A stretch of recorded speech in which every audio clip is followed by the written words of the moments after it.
We are Steven and Jill. Together, we've been buying and reselling land since the 90s. Our data-centric approach leaves our buyers asking, how can you sell it so cheap?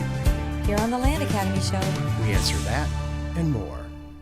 Steve and Jill here. Hi. Welcome to the Land Academy Show, entertaining land investment talk.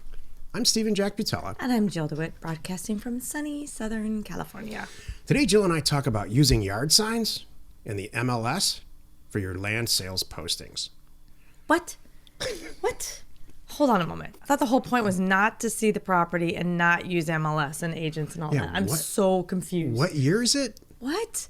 Are we going back to 1980? Is it 2020 or 1920? Excuse me. I love it. We'll explain. Don't worry. I promise. We're not eating our words here. We're tweaking them. Before we get into it, let's take a question posted by one of our members on the landinvestors.com online community. It's free. This is a shining example of, you just got to roll with it, man. Things change and you got to roll with it. Okay. Austin wrote, "Hello. I have run into a concern with a few buyers recently. They are hesitant of buying property from me due to the possibility that it may be a scam. The properties I'm currently selling are sub $5,000, so I'm selling with credit card processing on my site with a notary close. I have a clean and professional looking website. On the phone, I'm polite and answer questions in a knowledgeable manner. Any thoughts on how to set up my legitimacy game? Thanks, Austin." You want to go first? Sure. This has been a problem since the beginning of notary close and since the beginning of credit card sales and since my days in the 90s on eBay. And it's a legitimate problem. I would be concerned with it too. When I started this business a long time ago on eBay, long before I met Jill, I would explain what I do for a living to people socially, and they would just say, that's got to be a scam. Like, no one can buy property that you can't see. Right. And if you talk to a real car person, they're going to say the same thing about cars. How can you possibly buy a car online that you haven't seen? You need to take a look under the hood. You need to look at it. You need to go through the whole thing. So by and large, that's like the professional view. So we have a challenge, all of us, to establish credibility. If you're listening to this, you obviously believe that Jill and I are a credible source for this kind of information. And that didn't happen on accident.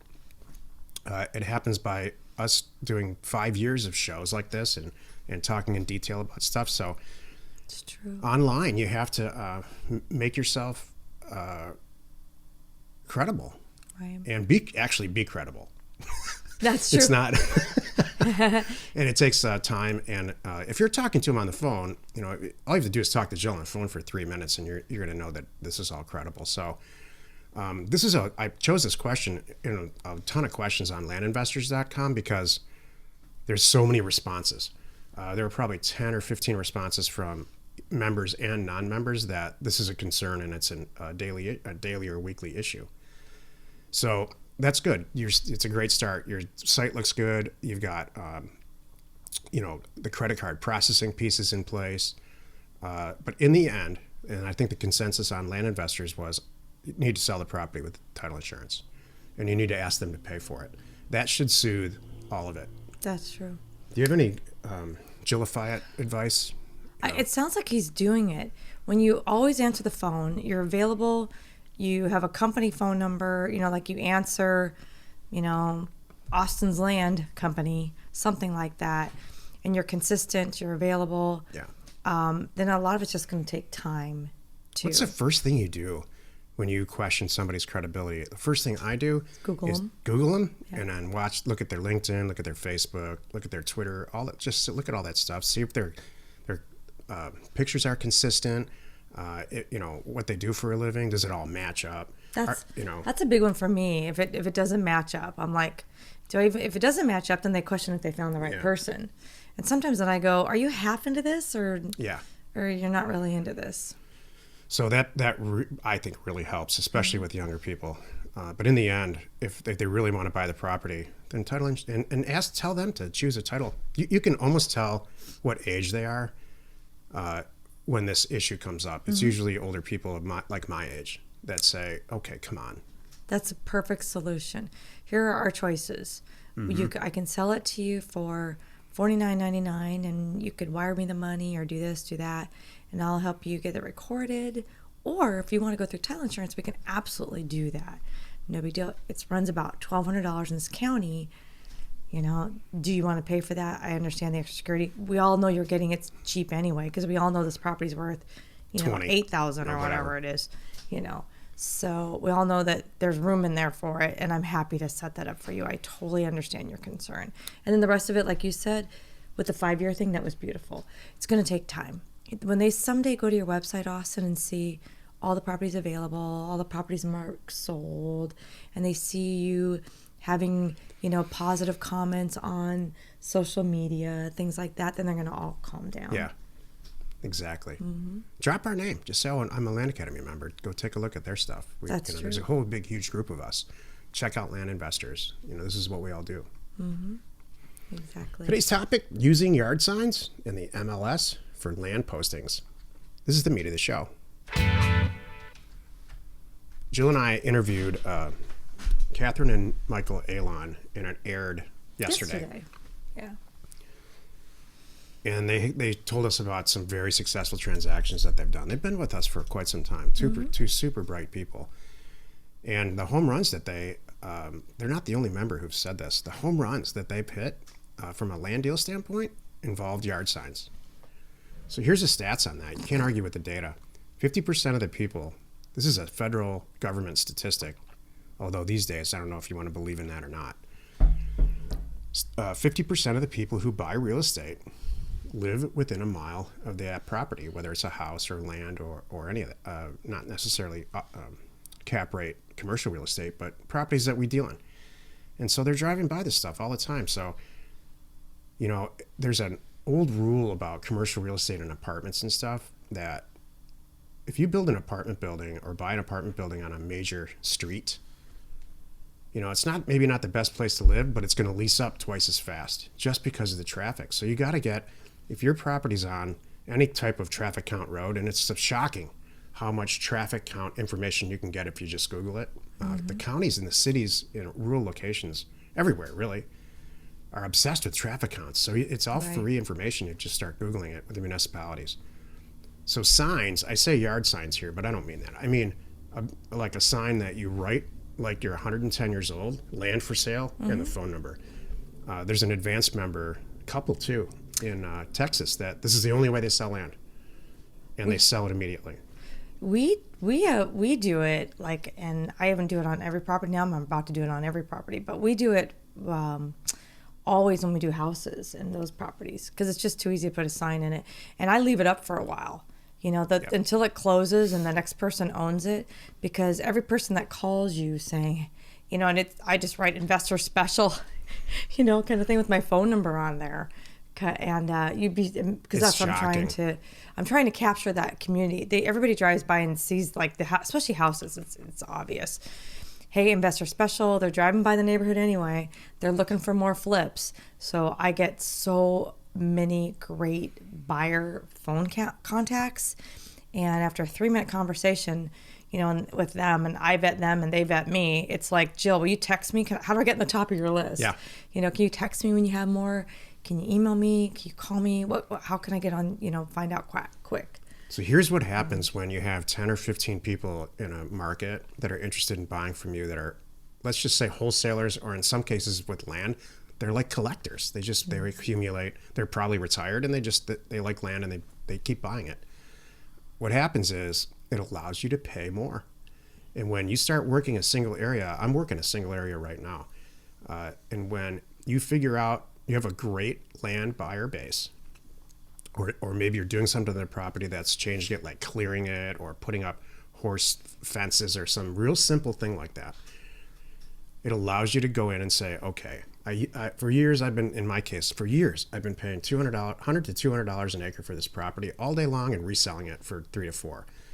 Well, now I have this buyer base that's happily going to pay me $600, and I can sell it really quickly without going through all the stuff that goes on the sell side.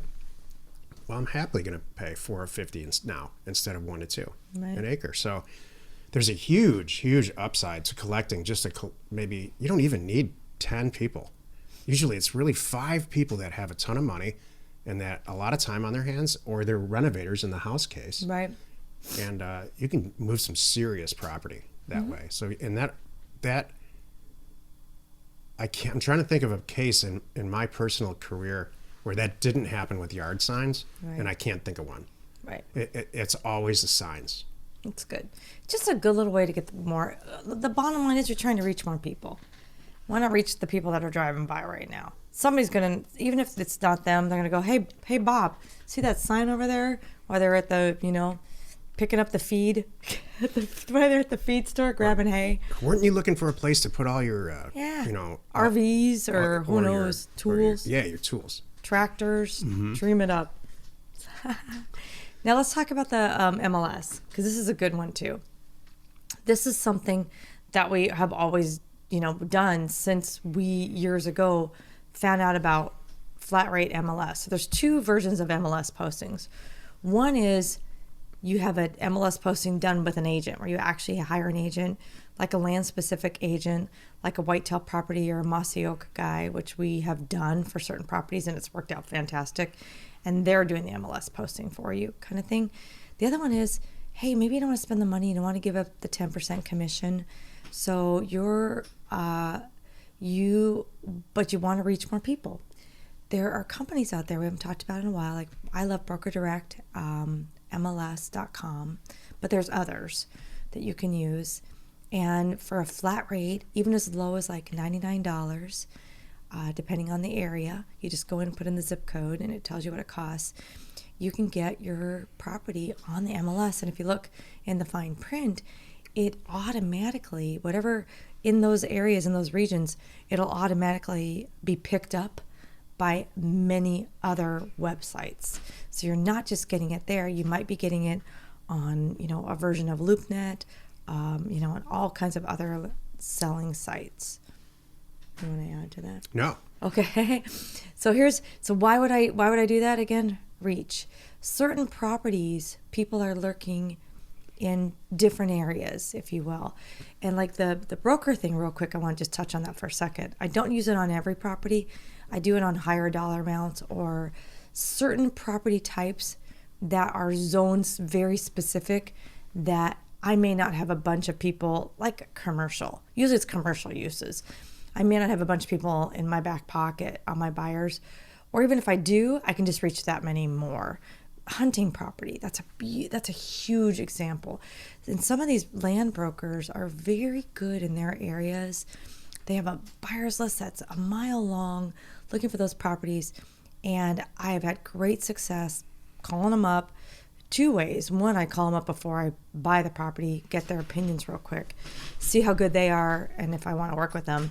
And then B, once it all works out, I throw it to them and let them run with it. And they pay for the photographer, they pay for the MLS. That's part of what your 10% is going to, is they're incurring those costs. And they're driving the people around. Some of them even put them on horses, not kidding, and go, horseback ride on the property for you. There's not a circumstance where we haven't listed property with these specialization brokers like Mossy Oak, specialization land brokers, where we paid 10% where I've regretted it. Correct. In every case, we always get a higher price that covers that 10%, and they do a lot of the work. Right. In some cases, all the work. And in some cases, we've actually built little mailers around one agent. So I would explore that pretty seriously. So when you think about using MLS for me, my best has been specific land uses and or higher dollar amount properties. Because some of those people, that's where they're looking. They may not be on Facebook Marketplace. They may be looking on those more professional sites. Hey, the bottom line is when you go to sell a piece of property, you should have a checklist, just like a pilot. You should say, all right, property's under contract. I know I'm going to buy it. I know it's a good deal. I probably have 20 days left in contract, or if it's a direct, notary close, you should start going through your sales checklist. Am I going to put a sign on this property? Is it appropriate? Yes or no? Check. Am I going to put it on the MLS fixed price, or am I going to call my Mossy Oak guy? Check. And, do I need a drone shot of this property? Is it worth it or no? Check. On and on and on. So make this part of your checklist is really what this topic's about. And please don't overlook yard signs. It's really It's funny. every once in a while I have a conversation with somebody who's, younger than 30. And I say, we send a lot of direct mail out, and they look at me like, boy, you're old, man, just don't get it. You're just like my dad, you just don't get stuff. And I'll tell you, direct mail works and yard signs work. Yeah. And I say yard signs, I mean, like, in some cases, if it's on the freeway or close to a freeway, a big ass sign. Right. Exactly. Happy you could join us today, Monday through Friday. You can find us right here on the Land Academy Show. Tomorrow, the episode on the Land Academy Show is called Two Types of Land Academy Members Explained. You are not alone in your real estate ambition. That was an interesting interview with those guys yesterday. Mm-hmm. It was really fun. I learned a lot. I always learn a lot. And it's become a thing where we have interviews on Monday, and then we talk about, it's like the after talk. Oh, the after show. After show on that, football. Uh-huh. Like debrief. Yeah. Let's talk about that game. That's awesome. Thank you for tuning in. We hope you found our content valuable, and we really appreciate your support. If you haven't already, please zip on over to our YouTube channel and hit the subscribe button. And your content and suggestions help us to create the type of content you're here for. Hitting the like button helps to support our channel's algorithm and gauge your interest for future shows. We are Steven Jill. Information and inspiration to buy undervalued property.